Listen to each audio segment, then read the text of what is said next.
Hi అండి, నమస్తే. అందరూ ఎలా ఉన్నారు? మీరందరూ బాగుండాలని మనస్ఫూర్తిగా కోరుకుంటూ ఈరోజు ఈ వీడియోలో అతి మంచితనం వల్ల వచ్చే కష్టాల గురించి తెలుసుకుందాం. ఈ లోకంలో ఎవరైతే మంచిగా బతకాలని చూస్తారో వారే ఎక్కువగా కష్టాలను అనుభవిస్తారు.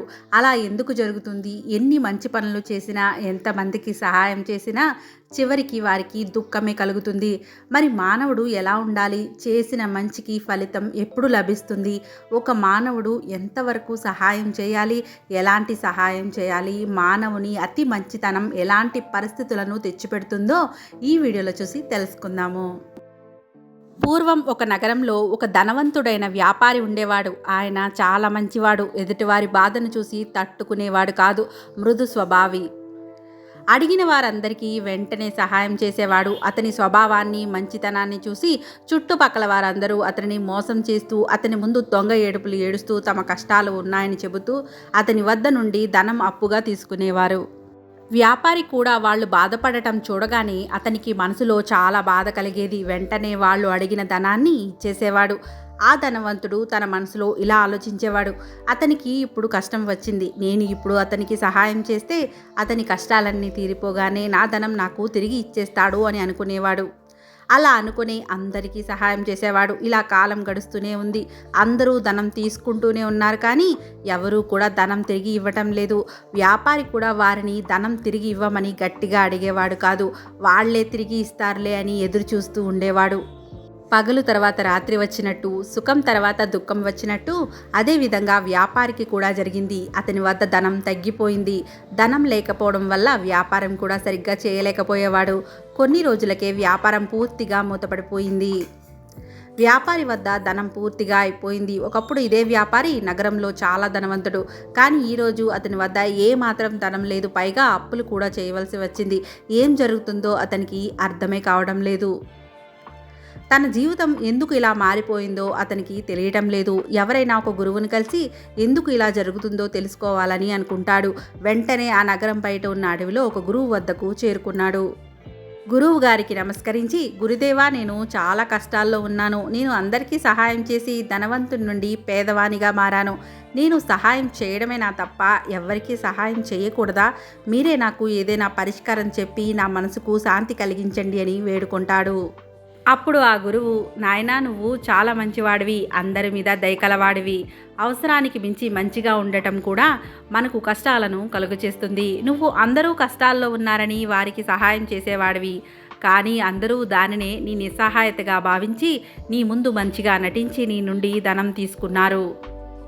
అప్పుడు ఆ వ్యక్తి, అవును గురుదేవా, అలానే జరిగింది. నా దుఃఖానికి కారణం నా అతి మంచితనమే.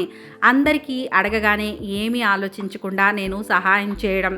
కానీ గురుదేవా, నేను ఇప్పుడు ఏం చేయాలి? చెడ్డవానిగా మారిపోవాలా? మంచితనాన్ని తీసి పక్కన పెట్టేయాలా? మంచిగా ఉంటే మంచి ఫలితం లభించదా అని అడుగుతాడు. ఈ లోకంలో అడిగిన వారికి సహాయం చేస్తే ఇలాంటి పరిణామాలు వస్తాయా అని అడుగుతాడు.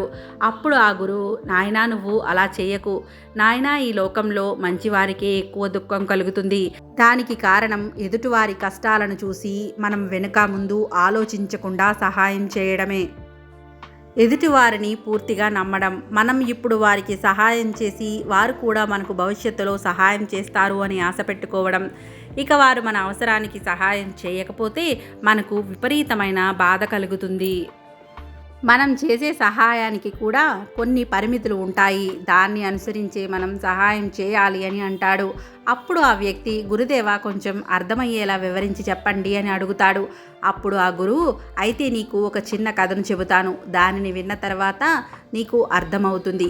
ఏం చేయాలో ఏం చేయకూడదో అంటూ ఒక కథను చెప్పడం ప్రారంభిస్తాడు. ఒక అడవి పక్కన ఉండే ఊరిలో ఒక గొర్రె ఉండేది. ఆ గొర్రె ఒక చిన్న గొర్రె పిల్లకు జన్మనిచ్చింది. ఆ గొర్రెపిల్ల చాలా అందంగా ఉండేది. తల్లి కూడా ఆ గొర్రెపిల్లను చాలా ప్రేమించేది. తల్లి గొర్రె ఆ గొర్రెపిల్లకు మంచి మంచి మాటలు చెబుతూ ఉండేది, మంచిగా ఉండమని చెబుతూ ఉండేది. కానీ ఆ తల్లి అతి ప్రేమ కారణంగా ఆ పిల్ల గొర్రె మొండిగా తయారైంది. తల్లి గొర్రె పిల్ల గొర్రెను చాలా జాగ్రత్తగా పెంచుకునేది. కానీ పిల్ల గొర్రె మాత్రం తల్లి చెప్పే మాటలు అస్సలు వినేది కాదు. నాకు ఏం జరిగినా నా తల్లి చూసుకుంటుందిలే అని, నాకు ఏ కష్టం రానివ్వదు అని అనుకునేది. మెల్లిమెల్లిగా ఆ పిల్ల గొర్రె తన బాధ్యతలను పూర్తిగా మర్చిపోయింది. ఆ తల్లి అతి ప్రేమ ఈ పిల్ల గొర్రెను పూర్తిగా చెడగొట్టింది. ఆ గొర్రెపిల్ల దేనిని పట్టించుకునేది కాదు. మంచి చెడు విచక్షణ ఉండేది కాదు. ఒకరోజు ఆ గొర్రెపిల్ల ఆడుకుంటూ ఆడుకుంటూ పక్కనే ఉన్న అడవిలోకి వెళ్ళిపోయింది. ఇదే మొదటిసారి ఆ గొర్రెపిల్ల అడవిలోకి వెళ్ళడం. అడవిలోని అందాలన్నీ చూసి ఆ గొర్రెపిల్ల ఆశ్చర్యపోయింది. అది ఇప్పటి వరకు అలాంటి దృశ్యాలు చూడనే లేదు. అక్కడి అందమైన పూల చెట్లు పొదలు చూడగానే దానికి చాలా ఆనందం కలిగింది. అక్కడి ఆకులన్నీ తిని తన ఆకలిని తీర్చుకుంది. ఈ రోజు వరకు అలాంటి ఆహారం ఆ పిల్ల తినలేదు. దానికి చాలా ఆనందం కలిగింది. ప్రతిరోజు అడవిలోకి వెళ్ళడం మొదలుపెట్టింది. రోజు వెళ్ళి పూలను తెంపడం, చిన్న చిన్న మొక్కలను విరిచివేయడం, పూల తోటలను పాడు చేయడం మొదలుపెట్టింది. ఇప్పుడు తాను చేస్తున్నది మంచి చెడు అనే విచక్షణ దానికి లేదు. దానికి ఏది ఆనందాన్ని కలిగిస్తే అదే పనిని చేసేది. దానికి ఏమాత్రం తెలియదు ఆ అడవిలో ప్రమాదం ఉంటుందని. ఒక రోజున తన తల్లికి తెలిసిపోయింది తన పిల్ల ప్రతిరోజు అడవిలోకి వెళ్ళి పువ్వులను మొక్కలను నష్టపరుస్తుందని. ఒకరోజు తన పిల్లను దగ్గరకు తీసుకొని ఇలా అంటుంది, నువ్వు అడవిలోకి వెళ్ళవద్దు. అక్కడ క్రూరమైన జంతువులు ఉంటాయి. అవి నీపై దాడి చేస్తాయి. నీ ప్రాణాలకే ప్రమాదం వస్తుంది అని చెబుతుంది. కానీ తల్లి చెప్పిన ఆ మాటలు ఆ పిల్ల గొరికి ఏమాత్రం నచ్చలేదు. అమ్మా, నువ్వు ఏమాత్రం భయపడకు. నన్ను ఏ జంతువు ఏమీ చేయలేదు. నన్ను ఎవ్వరూ పట్టుకోలేరు అంటూనే మళ్ళీ ఆ అడవిలోకి పారిపోయింది. ప్రతిరోజు అలానే అడవిలోకి వెళ్ళి అన్నింటినీ నష్టపరచడం మొదలుపెట్టింది. అదే రోజు ఒక సింహం అక్కడికి చేరుకుంది. ఆ సింహం చాలా బలమైనది, కానీ చాలా దయ కలిగింది. చాలా మంచి స్వభావం కలిగింది. చిన్న చిన్న ప్రాణులను చంపేది కాదు. ఆ సింహం దృష్టి అక్కడే ఆడుకుంటున్న ఆ గొర్రె పిల్లపై పడింది. దానిని చూసి ఆ సింహం ఆశ్చర్యపోయింది. ఈ గొర్రెపిల్ల ఈ అడవిలోకి ఎందుకు వచ్చింది? దీనికి క్రూర జంతువులంటే భయం లేదా? అన్ని మొక్కలను అనవసరంగా నష్టపరుస్తుంది. నేను కొద్దిసేపు ఇక్కడే నిలబడి వేచి చూస్తాను అని అనుకుంటుంది. అప్పుడు అది నన్ను చూసి భయంతో పారిపోతుంది అని అనుకుంటుంది. కానీ అలా జరగలేదు. సింహం చాలాసేపు ఎదురు చూసింది. కానీ ఆ గొర్రెపిల్ల మాత్రం దానిని అస్సలు పట్టించుకోవట్లేదు. అప్పుడు ఆ సింహం గొర్రెపిల్ల వద్దకు వెళ్ళి, చూడు, నువ్వు అన్ని మొక్కలను పువ్వులను అనవసరంగా నష్టపరుస్తున్నావు. నీ ఆకలికి కావలసినంత తిని ఇక్కడి నుండి వెళ్ళిపో. అన్నింటినీ ఎందుకు పాడు చేస్తున్నావు? నువ్వు మంచిదానివి కాదు. నీ తల్లి ఇలాగే చేయమని నీకు చెప్పిందా అని అంటుంది. ఆ మాటలు విన్న గొర్రెపిల్ల, నువ్వు నాకు ఏమీ చెప్పవలసిన అవసరం లేదు. నేను ఇలాగే ఉంటాను. నాకు ఏది చేయాలి అనిపిస్తే అదే చేస్తాను అని అంటుంది. ఆ మాటలు విన్న సింహం, చిన్నపిల్ల కదా, తెలియక మాట్లాడుతుంది. నా గురించి తెలియనట్టుగా ఉంది. అందుకే నాకు భయపడటం లేదు అని అనుకుంటుంది. ఇంకా ఆ గొర్రెపిల్ల, ఇక్కడే ఎందుకు నిలబడ్డావు? నా దగ్గర నుండి వెళ్ళిపో. నేను ఎవ్వరికీ భయపడను అంటూ ముందుకు వెళ్ళిపోయింది. ఇదంతా చూసి ఆ సింహం ఆశ్చర్యపోయింది. ఇదంతా అక్కడే చాటుగా వింటున్న ఒక నక్క సింహం వద్దకు వచ్చి ఇలా అంటుంది, ఓ మహారాజా, నన్ను క్షమించండి. ఈ అడవికే మీరు మహారాజు. మీరు ఎంతో బలవంతులు. మీరు అనుకుంటే దానిని ఒక్క వేటుతో చంపేయగలరు. అలాంటిది ఆ గొర్రెపిల్ల మిమ్మల్ని అవమానించి మిమ్మల్ని ఏమాత్రం పట్టించుకోకుండానే ఇక్కడ నుండి వెళ్ళిపోయింది. కానీ మీరు దానిని ఏమీ అనలేదు ఎందుకు అని అడుగుతుంది. అప్పుడు ఆ సింహం, నేను ఆ గొర్రెపిల్ల మంచిని కోరుకున్నాను. ఆ చిన్న గొర్రెపిల్లపై నా బలాన్ని ఉపయోగించాలి అని నేను కోరుకోలేదు. అందుకే దానిని ఏమీ అనకుండా అలా వదిలేశాను అని చెబుతుంది. అప్పుడు ఆ నక్క, మహారాజా, మీ మంచితనం, మీ దయాగుణం వల్ల ఆ గొర్రెపిల్ల యొక్క ధైర్యం పెరిగింది. మీరంటే దానికి భయం పోయింది. మీ మంచితనాన్ని అది తప్పుగా అర్థం చేసుకుంది. అంతేకాకుండా అడవిలోని మొక్కలను నాశనం చేస్తుంది. మహారాజా, చిన్న ప్రాణులపై బలం ఉపయోగించవద్దని నాకు కూడా తెలుసు. కానీ మరీ అంత అతి మంచితనం కూడా పనికిరాదు. అప్పుడప్పుడు భయపెట్టడం కూడా చాలా ముఖ్యం. అతి మంచితనం కూడా మనల్ని ఎదుటివారి దృష్టిలో చేతకానితనంలాగా కనిపిస్తుంది. ఒక మహారాజు ప్రజలతో మంచివానిగా ఉండాలి. అలాగే అవసరం వచ్చినప్పుడు కఠినంగా కూడా ప్రవర్తించాలి. అప్పుడే మహారాజు అంటే భయం ఉంటుంది. అప్పుడే వారు ఏ తప్పులు చేయకుండా ఉంటారు అని చెబుతుంది. నక్క మాటలు విన్న సింహం ఆ గొర్రెపిల్లకు ఎటువంటి హాని చేయకుండా దానిని భయపెట్టి ఇక్కడ నుండి పంపించి వేస్తావా? అది నీ వల్ల అవుతుందా? భయపెడితే అది మన మాట వింటుందా అని అడుగుతుంది. మహారాజా, నేను అలా చేయగలను. ఆ గొర్రె పిల్లను భయపెట్టి మళ్ళీ ఇలా ఇటువైపు రాకుండా చేస్తాను అని అంటుంది. అప్పుడు ఆ సింహం, సరే అయితే నువ్వు అలా చేయగలిగితే నీకు మంచి బహుమానం ఇస్తాను అని అంటుంది.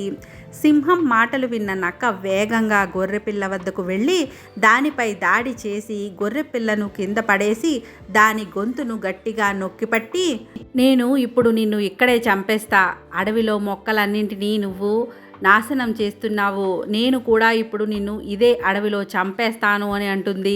నక్క మాటలు విన్న గొర్రెపిల్ల భయపడిపోయి గజగజ వణికిపోతూ, నన్ను క్షమించు, నన్ను వదిలిపెట్టు అంటూ, నన్ను ఇప్పుడు ఇక్కడ నుండి వెళ్ళిపోనివ్వు, మళ్ళీ ఎప్పుడు కూడా ఇటువైపు రాను, ఇకపై నేను ఏ తప్పు కూడా చేయను అని అంటుంది. అప్పుడు ఆ నక్క దాని పట్టును కొంచెం వదులు చేసింది. ఇక వెంటనే గొర్రెపిల్ల దాని నుండి తప్పించుకొని చాలా వేగంగా పరుగులు తీసింది. పడుతూ లేస్తూ ప్రాణాలకు తెగించి పరిగెడుతూ తన తల్లి వద్దకు చేరుకుంది. ఇక నక్క సింహం వద్దకు వెళ్ళి, మహారాజా చూసారా, బలంతో పాటు బుద్ధిని కూడా వాడాలి, అందరూ మనల్ని గౌరవిస్తారు, అప్పుడే మన మంచితనాన్ని చేతకానితనంగా భావించరు. ఆ నక్క మాటలు విన్న సింహం నక్క తెలివిని మెచ్చుకొని దానికి మంచి బహుమానం ఇచ్చింది. అటు తల్లిని చేరిన గొర్రెపిల్ల తన తల్లిని క్షమించమని వేడుకొని, అమ్మా నేను నీ మాటలు వినలేదు, నువ్వు ముందే చెప్పావు ఆ అడవిలో క్రూరమైన జంతువులు ఉంటాయని, కానీ నేనే నీ మాట వినలేదు, ఇప్పుడు నాకు బుద్ధి వచ్చింది, ఇక నేను ఆ అడవిలోకి వెళ్ళను అని అంటుంది.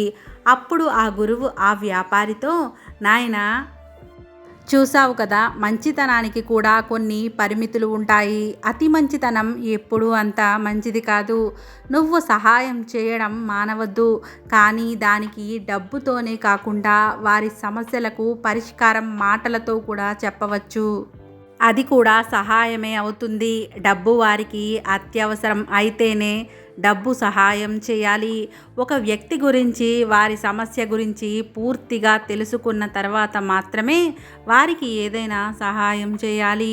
ఈ లోకంలో ఒక వ్యక్తి అతి మంచిగా ఉంటూ సహాయం చేసినా అలాంటి వాడిని ఒక పిచ్చివాడిలాగే భావిస్తారు.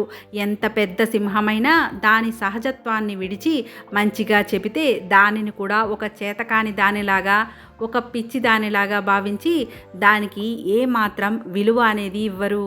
గురువు చెప్పిన మాటలు విన్న ఆ వ్యాపారి గురువు గారికి నమస్కరించి అక్కడి నుండి తన ఇంటికి వెళ్ళిపోయి అతి కొద్ది రోజుల్లోనే మళ్ళీ ధనాన్ని సంపాదించి అవసరాన్ని బట్టి సహాయం చేస్తూ చాలా ఆనందంగా తన జీవితాన్ని జీవిస్తున్నాడు. విన్నారు కదండి, అతి మంచితనం కూడా మనకి కష్టాలను తెచ్చిపెడుతుంది అని. మీకు గనక ఈ వీడియో నచ్చినట్లయితే తప్పకుండా ఒక లైక్ చేసి ఛానల్ని సబ్స్క్రైబ్ చేయండి. ఇలాంటి మరిన్ని వీడియోల కోసం పక్కనే ఉన్న బెల్ ఐకాన్ క్లిక్ చేయడం అసలు మర్చిపోకండి. ఓం శ్రీ మాత్రే నమః. Thank you for watching.